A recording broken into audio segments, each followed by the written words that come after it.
চীনকে নিয়ে যুক্তরাষ্ট্রের বিরুদ্ধে নতুন খেলায় মেতেছে ইরান। ইরানের ভয়ে কাঁপছে ইউরোপ, যুক্তরাষ্ট্রের কঠোর সমালোচনা। বল আর ট্রাম্পের হাতে নেই, হিসাব পাল্টে দিয়েছে ইরান। কুয়েতি সংবাদ মাধ্যম আল জারিদার দাবি, ইরান নয়, রাশিয়ায় মোস্তফা খামেনি। ইরানে কঠোর হামলা চালাতে ট্রাম্পকে গোপনে সৌদির অনুরোধ। সেজিল 2 ময়দানে নামালো ইরান, ভয়ে কাঁপছে ইসরায়েলিরা। বিশ্ব অর্থনীতিতে মার্কিন ডলারের একচ্ছত্র আধিপত্য রুখতে এবারে চীনকে নিয়ে নতুন কৌশলে ইরান। কৌশলগত গুরুত্বপূর্ণ হরমুজ প্রণালী ব্যবহারের ক্ষেত্রে ডলারের পরিবর্তে চীনা মুদ্রা ইউয়ান ব্যবহারের শর্ত জুড়ে দিয়েছে তেহরান। বেইজিং এর সমর্থনে নেওয়া এই পদক্ষেপকে গত 52 বছরের পেট্রো ডলার ব্যবস্থার উপরে সবচেয়ে বড় আঘাত হিসেবে দেখছেন বিশেষজ্ঞরা। বিস্তারিত রিপোর্টে। মার্কিন অর্থনীতিতে আঘাত হানতে এবার চীনকে নিয়ে নতুন এক খেলায় মেতেছে ইরান। কৌশলগতভাবে অত্যন্ত গুরুত্বপূর্ণ হরমুজ প্রণালী ব্যবহারের ক্ষেত্রে মার্কিন ডলারের পরিবর্তে চীনা মুদ্রা ইউয়ান ব্যবহারের কড়া শর্ত জুড়ে দিয়েছে তেহরান। বেজিংয়ের সমর্থনে নেওয়া ইরানের এই পদক্ষেপকে বৈশ্বিক অর্থনীতিতে ডলারের একচ্ছত্র আধিপত্যের বিরুদ্ধে বড় এক চ্যালেঞ্জ হিসেবে দেখছেন বিশেষজ্ঞরা। সামরিক সংঘাতের শুরু থেকেই Islamic Revolutionary Guards IRGC Hormuz প্রণালীতে জাহাজ চলাচলে কঠোর বিধিনিষেধ জারি করে রেখেছে। তবে আন্তর্জাতিক সংবাদ মাধ্যম CNN-কে দেওয়া এক সাক্ষাৎকারে জ্যেষ্ঠ ইরানি কর্মকর্তারা জানিয়েছেন, হরমুজ প্রণালী দিয়ে এখন সীমিত আকারে জাহাজ চলাচলের অনুমতি দেওয়া হবে। তবে এর জন্য প্রধান শর্ত হল পণ্য পরিবহন ও তেল ক্রয়ের যাবতীয় লেনদেন করতে হবে শুধুমাত্র চীনা ইউয়ানে। জানা গেছে, ইতিমধ্যেই গত 28 ফেব্রুয়ারি থেকে চীনে পাঠানো তেলের দাম ইউয়ানে গ্রহণ করতে শুরু করেছে তেহরান। ইরানের এই অভিনব কৌশলের ফলে বিশ্বজুড়ে তেলের বাজারে এখন দুটি সমান্তরাল ধারা তৈরি হতে যাচ্ছে। এর একটি হল ইউয়ান জোন, যেখানে হরমুজ প্রণালী ব্যবহার করে কম খরচে এবং ইউয়ানে তেল কেনা যাবে। অন্যটি হল ডলার জোন, যেখানে পশ্চিমা দেশগুলোকে বিকল্প পথে চড়া পরিবহন খরচ দিয়ে ডলারে তেল কিনতে হবে। অর্থনীতিবিদদের মতে, গত 52 বছর ধরে বিশ্ব অর্থনীতিতে টিকে থাকা পেট্রো ডলার ব্যবস্থার ওপর এটি সম্ভবত সবচেয়ে বড় আঘাত। এর ফলে পশ্চিমা দেশগুলোর জন্য তেলের দাম ও পরিবহন ব্যয় স্থায়ীভাবে বেড়ে যাওয়ার শঙ্কা তৈরি হয়েছে।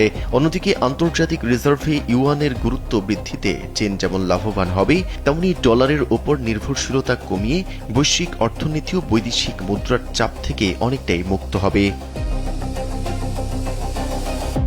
মেহেদি হাসান, কালবেলা। ইরান ইস্যুতে এবারে মিত্রদের তোপের মুখে যুক্তরাষ্ট্র। তেহরানের সঙ্গে সরাসরি সংঘাতের জেরে মধ্যপ্রাচ্যে কোণঠাসা হয়ে পড়ছে ওয়াশিংটন। কৌশলগত গুরুত্বপূর্ণ হরমুজ প্রণালীতে মার্কিন অভিযানে যোগ দিতে ট্রাম্পের আহ্বান সরাসরি প্রত্যাখ্যান করেছে জাপান ও ফ্রান্স। অন্যদিকে এই যুদ্ধকে বিপজ্জনক হস্তক্ষেপ আখ্যা দিয়ে কঠোর সমালোচনা করেছে ইতালি ও স্পেন। দীর্ঘমেয়াদী এই সংঘাত ইউরোপের জ্বালানি অর্থনীতিতে বড় বিপর্যয় নামাতে পারে বলে আশঙ্কা বিশ্লেষকদের। বিস্তারিত রিপোর্টে। ইরান যুদ্ধে ক্রমেই একা হয়ে পড়ছে যুক্তরাষ্ট্র। ব্রিটেন সহ ইউরোপের দেশগুলো একের পর এক মুখ ফিরিয়ে নিচ্ছে। ক্ষোভ বাড়ছে আরব দেশগুলোতেও।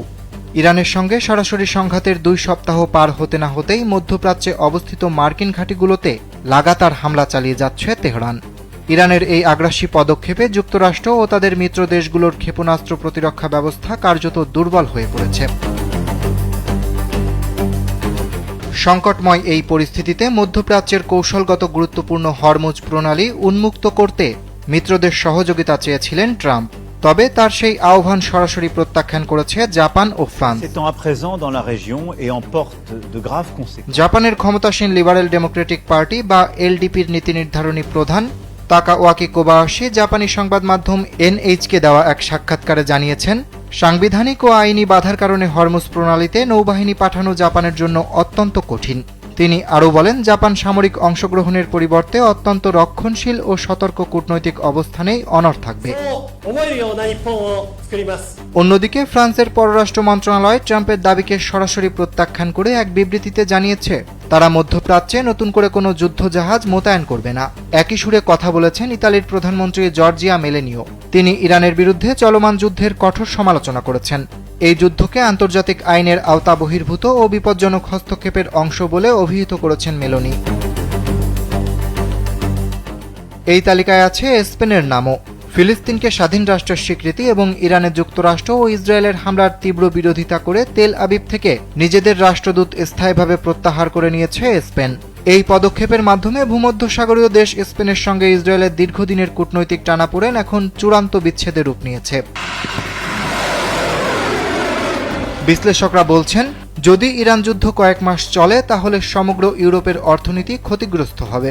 এ বিষয়ে অক্সফোর্ড বিশ্ববিদ্যালয়ের বিশ্লেষক জ্যান রোজনো বলেছেন, ইরানের সঙ্গে যুক্তরাষ্ট্র ও ইসরায়েলের চলমান সংঘাত যদি কয়েক মাস ধরে চলতে থাকে তবে পুরো ইউরোপীয় অর্থনীতির উপর এর প্রভাব পড়তে পারে। বিশেষ করে জ্বালানি দামের ধাক্কা অর্থনীতির প্রায় সব খাতে প্রভাব ফেলবে, কারণ ইউরোপের অধিকাংশ অর্থনৈতিক কর্মকাণ্ডই এটির উপর নির্ভরশীল। রোজনো জানান, ইউরোপের প্রায় ৮০% জ্বালানি আসে জীবাশ্ম জ্বালানি থেকে। এসব জ্বালানির দাম বাড়লে বিভিন্ন খাতে খরচ বেড়ে যাবে, যা শেষ পর্যন্ত মুদ্রাস্ফীতি বাড়িয়ে দেবে। ফলে আগামী সপ্তাহ ও মাসগুলোতে পরিবার, ব্যবসা প্রতিষ্ঠান এবং সরকারি খাতের উপর অর্থনৈতিক চাপ আরও বাড়বে। রোজনো আরও বলেন, কূটনৈতিক উদ্যোগের চেয়ে অর্থনৈতিক চাপই শেষ পর্যন্ত যুক্তরাষ্ট্র ও ইসরায়েলের সঙ্গে ইরানকে ঘিরে চলমান সংঘাতের অবসান ঘটাতে বড় ভূমিকা পালন করবে। চলমান সংঘাত ইউরোপ কতটা আমদানি নির্ভর জীবাশ্ম জ্বালানির উপর নির্ভরশীল তা স্পষ্টভাবে দেখিয়ে দিচ্ছে।